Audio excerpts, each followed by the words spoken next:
We'll call the March 17th Budget Committee meeting to order. My name is Brooke Harris, Chair of the committee. First order of business, the roll call, if you would, please, Ms. Washer. Mr. Harris? Here. Mr. Curran? Here. Mrs. Burdick? Here. Mr. Fanton? Mr. Ricky? Mr. Stockin? Mr. Crandall? 6 members present, 1 absent. Thank you. First order of business is the sales tax report. County Treasurer Terry Ross, if you would, please. The sales tax report was in your packet today, and we received $33,000 more than what we did last year at this time during this month, and we are up about $92,000, approximately 2.4% from where we were last year at this same time. And that includes the deduction for the distressed hospital. That's after the deduction? That's before the deduction. If Okay. you look at the bottom of the left-hand side, it shows that we were at 3.8 million after the deduction. And that 129,000 that's actually a 2020 diversion, right? Correct. That's just coming out now. Right, that diversion was for the 2020-2021 state budget, which ends April 1st, so they pulled it out of February. And then they'll start, the quarterly payments will start going forward in 2021. So when does the state's budget year start? May 1? April, April 1? yep. And the budget that they're negotiating right now, that's what will kick in April 1? Correct. So there's potential that the distressed hospital fund will not be withdrawn. If it doesn't make it through the budget as is, it will not be withdrawn in April or May? That's my understanding, if they revoke those diversions from local sales tax, that we won't have that deduction from our sales tax for 2021-22. When you did the sales tax projections during budget time, you took those diversions into account, right? That's correct. Mr. Chairman, Mr. Healy? for the sake of our audience and our virtual audience also, maybe you might explain what those diversions are exactly. There's two primary diversions that the state, when I say diversion, it means the state collects all sales tax and then they reimburse the counties their share. When the state diverts sales tax, it means they're withholding a portion of the county's share for their own purposes. The largest one is the aid to municipalities that formerly was the state's responsibility. Now they're putting that off on counties. The second largest is this distressed hospital fund, which is a result of the state due to losses in revenue from hospitals during COVID, is removing sales tax from us to support hospitals. So instead of the state reimbursing those entities, that they're taking it from our county funds and reimbursing them. That's correct. And as we've mentioned before, when you do that, it affects the levy. Because when we lose revenue in sales tax, it has to come from somewhere else. And unfortunately, often that means it hits the levy. Thank you. Mr. Barnes? Yes, I'd like to ask Terry about. I'm sorry. Mr. Barnes, can you turn your microphone on, please? Done. I'd like to ask Terry as to, is there any way that we can determine how much of the sales tax is coming from internet sales as opposed to local sales? I believe Chairman Harris passed out a report that we received from NISAC, which is this blue paper that we will talk about next. This paper is has the counties, just our counties, on the first page. The second page is the New York State total taxable sales. These are the taxable sales from March to November of 2020. So if you look to the right-hand side of the Allegheny County page, the second one down is the electronic shopping and mail order houses. That shows the taxable sales that were recorded with the state of New York from March to November for Allegheny County, which is roughly is $32.6 million of sales. That is up $16.7 million from the prior year, same period of time, from March to November of 19. That went up, a significant amount of money for sure. And it rose, I'm trying to look to see where it was on the 19. It didn't even appear on our 19 top 20.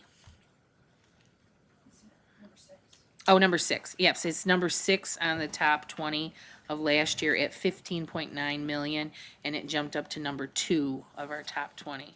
for I'm sorry, 20. where exactly are you finding that? On which, If you look on the left-hand side of the Allegheny County page, Okay. Mr. Barnes, the 6th one down is electronic shopping and mail order houses. That's where that fell in 19. In 20, it fell as number 2. okay. And this lists all the county's top 20 categories of sales tax. That's not all our categories, that's just the top 20. Thank you. And this is March through November, so it'll be interesting to see when we get December and holiday shopping included. I would expect that 105% to just go up, but.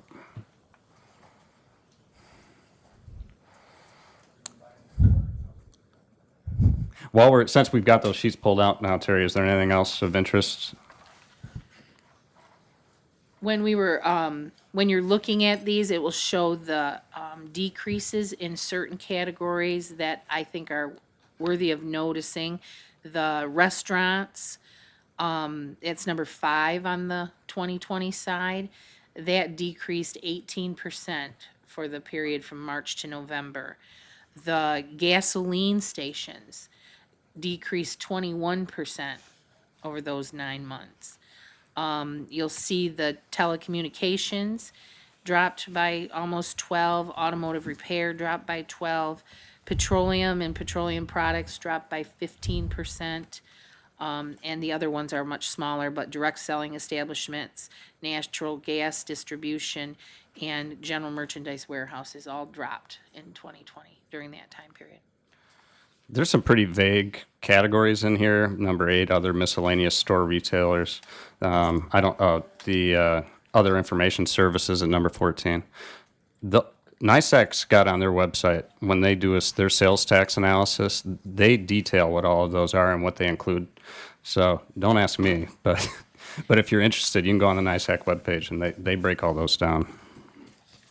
I think it's by merchant code and how they fall in there. I will note that NISAC was concerned about the wired and wireless telecommunication carriers category, and pretty much every county showed a decrease in that, but every county also showed an increase in other information services, and it has something to do with the cable networks being reclassified. So that's why the difference is they don't really believe that our wired communications went down by 12% because everyone was trying to get internet at that point in time. But they believe that it was recategorized under other information services, which is number 14.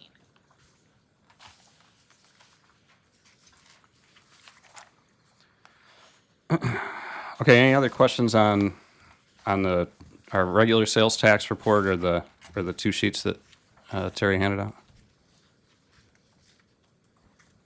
You'll have something more on sales tax at Ways and Means, right? Chairman, Yes. Oh, I'm sorry, Mr. Chairman. just this sheet that we were just looking at that breaks this down, this top 20, on a regular basis, County Treasurer, you don't get this on a regular basis. This was a special report that was, That is correct. Done as a NISAC co- put it together for us. I was at a county treasurer's meeting on February 26th, and they were working on that. They only had the state one done at that point in time, and then they individualized it by county and gave us all the details per our own county. We've gotten it, it seems like the last couple of years, about once a year. yeah. They'll do a detail of a certain time frame during that year. And really, the regular reports, anything coming out of Albany to you as County Treasurer, we are one taxing entity, Correct. one entity, if you will, versus broke down by individual zip code, because we've had over the years, questions about where, if you break this down further, where they're generated from, and ties with even new development out at the crossroads that we're looking at. We really don't have an exact way of breaking that down further, That is correct? correct. We are one jurisdiction, and our sales tax is for that one jurisdiction. So we can't go by locality. But they will break it down for us by category of types of distribution. Yeah, certainly interesting, and it's interesting to see what's up and what's down in that particular period of time, but thank you. Yeah, well, it shows which sectors of our retailers are hurting the most right now. Yeah, absolutely. Anything else on that? If not, Terry, would you mind going through the revenue report, please? Yeah, the second part on your agenda is the revenue report. I ran this through Monday, the 15th. There isn't anything that stands out to me at this point in time. It's early in the year. A lot of things have not been claimed yet for the expenses during the first quarter of the year. That usually is done by the end of April or early May. So it's just a timing issue for some of the revenues not showing anything at this point because the first quarter claims we haven't even finished the first quarter yet, so. But it looks like we're in good shape. Nothing is alarming to me at that point. Any questions on that? Terry, as far as 2020 goes, does it appear as though we're getting full reimbursement for claims to the state? The 2020 claims that we put in that were originally paid by the state at 80%, and it's safe for me to note that not all of the claims were paid at just 80%. Some were paid at 100, some were not. But those that were paid at 80% of the grant, some of those have been starting to come in at 100%. They have reimbursed us for the 20% that we were on hold. Although the regulations say that we probably are only going to get 15% on some, we have not seen that at this point. We have seen the full 20% coming in. Okay, thank you. You're welcome. Okay, if there's nothing further on that, any old business? Do you want me to bring up the update on the tax foreclosure sale for? Yes, please. Here in new under old business. Under old or new, doesn't matter. No, it doesn't matter to me. Really, it doesn't really matter, does it? It's kind of old business in the fact that we canceled our foreclosure sale on the 2018 delinquent taxes, which should have happened in 2020. Normally, that would have happened the last part of April or early May. That was because of an executive order that was passed by the governor that denied the ability to foreclose on properties and to evict people from their residence. Usually, we would do all that at the beginning of the year. We did not file our default judgment before everything shut down with COVID. Usually we do that at the end of March. Everything shut down with COVID on March 13th. And then courts were closed and we haven't been able to get that default judgment filed at this point in time.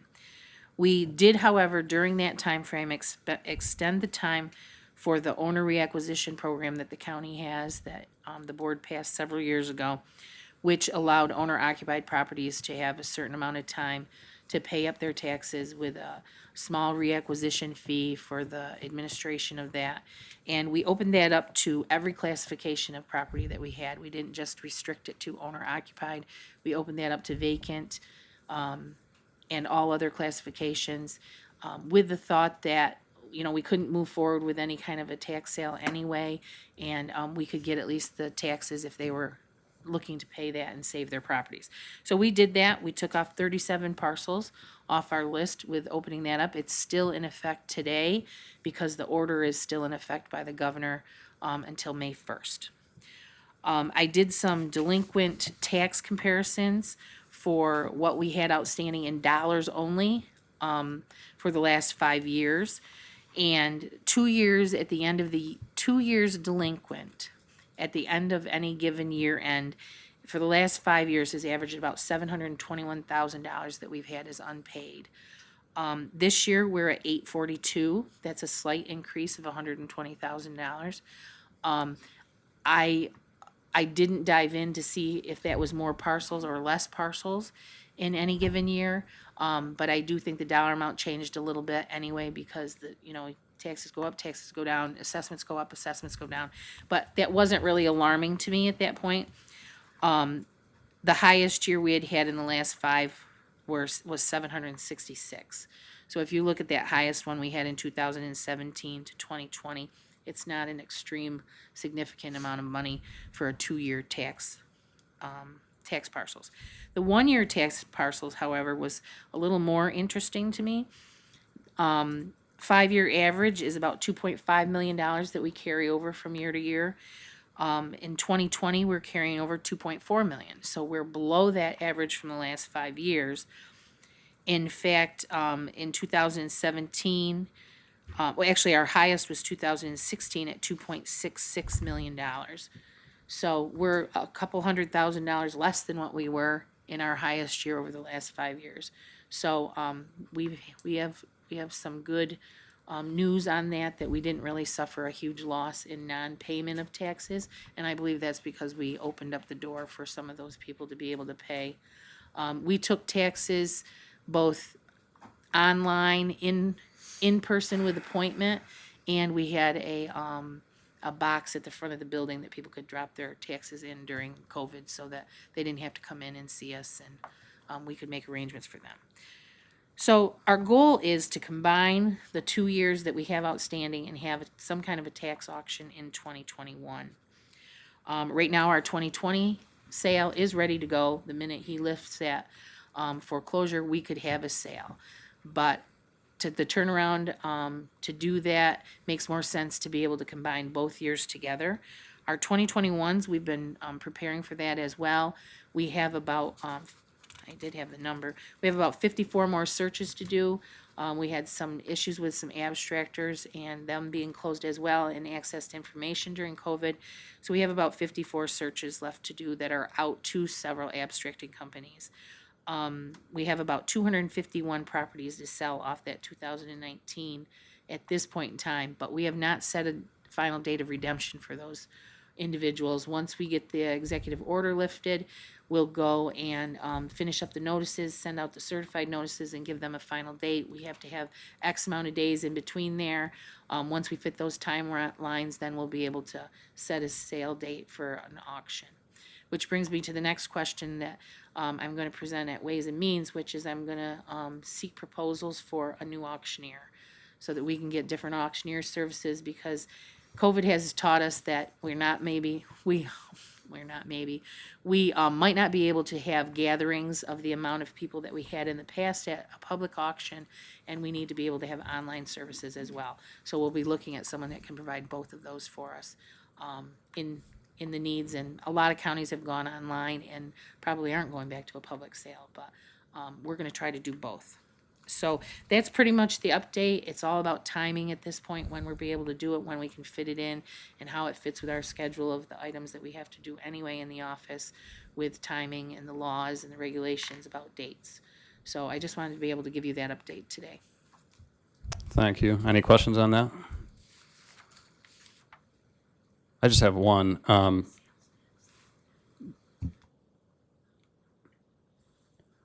I'll wait. I have one question. Do you expect that you'll continue to allow owners of not their primary residences to make the payments and recoup their property? If we were going to do that, we would probably have to adjust our policy at some point. This was under emergency orders that we really opened it up. If we want to change that policy, I think that has to come back to the board to change the policy we have in effect now that says it has to be owner occupied, and they get up to 9 days prior to sale to save it. So there is a limitation on date and time and classification, so.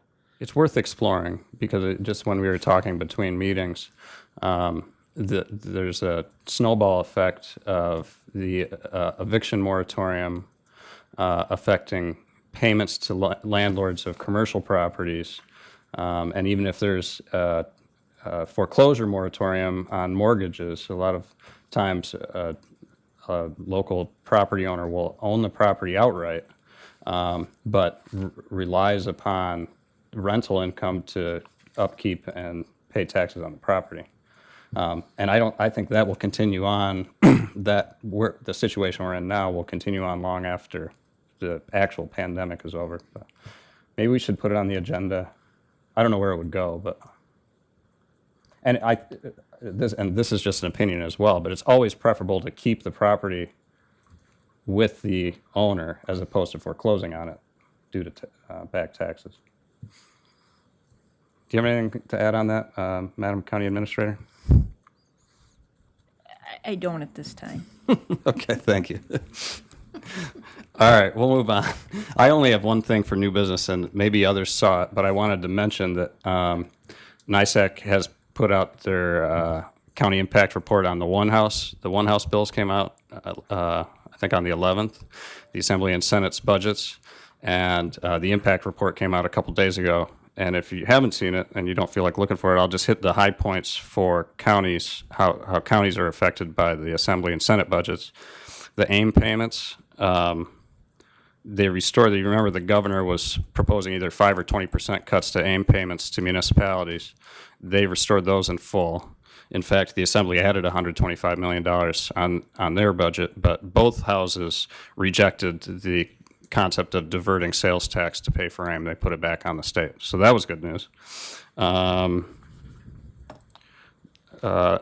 government assistance, which is pretty much, correct me if I'm wrong, Terry, kind of the blanket term for all state aid. Those 5 or 20% cuts, those were fully restored by both houses. The distressed hospital fund, that was rejected in its entirety, not just returning the diversion and making the state pay for it, but they just want to wipe out that distressed hospital fund. And then they were split on the shared jails for contiguous counties. The Assembly rejected it, and I know Genesee and Ontario are trying for that right now, and the Assembly includes it. So all these are subject to further negotiations, but it's a pretty good sign that at least, and a lot of the things that we care about, both houses are kind of on our side. So, anything else in new business, Chair?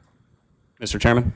Just, and I don't know if, I think that this is probably the appropriate spot, but it's been announced, the American Rescue Plan and the impact that could have on local governments, not just Allegheny, but our local towns and villages. I don't want to put you on the spot, but can you even give an overview of that? And as we move forward, some things that we've talked about, how it would impact our county finances and board and that, at least from the 30,000 foot view, so at least it's on record that we know that that's coming along and so forth. Sure. On March 11th, when President Biden signed the American Rescue Plan, is that what it's called? Thank Yes, you. correct. There's so many of them now, I don't remember. ARP. It included $350 billion for local government. Of that portion of $350 billion, Allegheny County these are preliminary numbers, but we think they're close. Estimated to get about $9 million. Across the county, villages and towns are estimated to get about $5 million. County aid is direct from the feds. The municipal aid is going to roll through the state and then come down to towns and villages. Of that $9 million for the county, half of it, a little less than $4.5 million, is due to us within 60 days of the signing of the bill. So mid-May is when we're estimating. And the same goes for the towns and villages as well. For municipalities who are looking to see how much funding they may or may not get, it can be found either through Chuck Schumer's office or through the New York State Association of Towns or the New York State Conference of Mayors. Important to note that if you have a village within the boundaries of your town, the village's portion will be deducted from whatever your town allotment is based on population. Also pointed out was that if the funding, it's significant funding. So if the funding to any given municipality is greater than 75% of your annual operating budget, then they'll reduce that aid to 75% of your budget. So in other words, if you have a $500,000 budget and they say they're going to give you $500,000, they will reduce that $500,000 to whatever is 75% of $500,000 is. We're aware of our funding. Carissa and Terry are staying on top of it.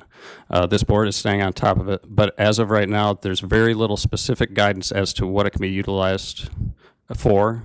That goes for municipalities too. So we're going to continue following it and, as always, try to be good stewards of what will eventually be the county's money.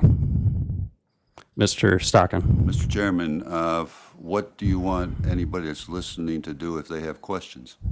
What's your cell phone? If you have questions, if you're a town, if you have questions, direct it to the Association of Towns or Senator Schumer's office. And if you are a village trustee or a mayor, we'd recommend you direct your questions to the Conference of Mayors or Senator Chuck Schumer.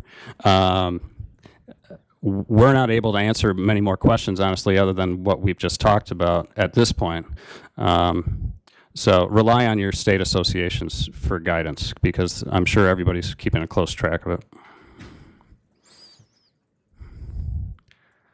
Okay, anything else on that? That was putting me on the spot.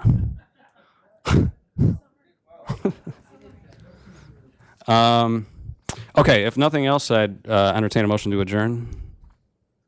Thank you, Mr. Stockin, seconded by Mr. Ricky. All those in favor say aye. Opposed? We're adjourned. Thank you.